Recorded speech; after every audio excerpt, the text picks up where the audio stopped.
In this lecture, I'm going to talk about the two main groups in Islam, the Sunni, who make up approximately 85%, and the Shia, who comprise most of the remaining 15%. These two groups split early in the history of Islam, when after Muhammad's death there was a question of whether he had appointed his successor or not. The majority believed that he hadn't appointed a successor, and they had a kind of election and appointed his father-in-law, Abu Bakr, who was also the first person who, outside of Muhammad's family, to become a Muslim. He ruled as the first caliph, which is to say that he combined political and secular authority. But in the Shia tradition, over time, that distinction between political and religious authority was divided, and so you ultimately have the caliphs are really political, and we have separate people who focus on being the religious leaders of the community. Now, what happened with the Shia tradition is that they believed that Muhammad had appointed his cousin, who was also his son-in-law, Ali, as his proper successor. And so right from the beginning there was some contestation over who was the right person to follow, and it did lead to some violence.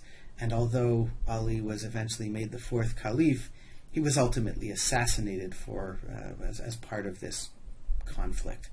That continues to be commemorated. If you scroll down a bit and watch the video that talks about the difference between the Sunni and Shia, you'll see a little bit about how the Shia continue to commemorate that. Now, in the Shia tradition, they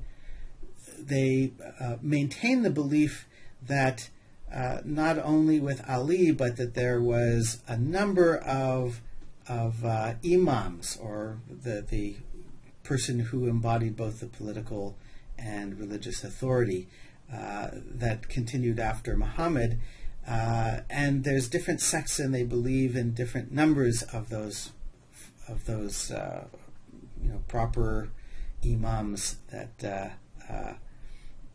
to be the successors of Muhammad. Some are the 7, and some believe that it was 12. But one way or another, they believe that the leadership of the Islamic community was supposed to pass down through Muhammad's family, and that there's some kind of almost not quite mystical dimensions, but a sense of infallibility, and that wrapped up with ideas almost messianic in nature, that the end of times will come, and that somehow this is connected with this proper lineage of successors of Muhammad.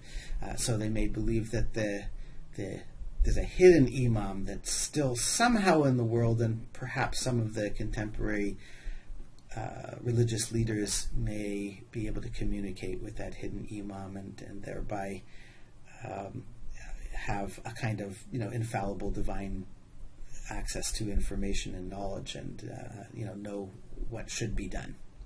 So those are some of the differences between the two. But when it comes to the basic practices that they follow, they're essentially the same. They both follow the 5 pillars of Islam. Sometimes they call it slightly different things, but they follow essentially the same teachings. And one could certainly pray with other Muslims across sects.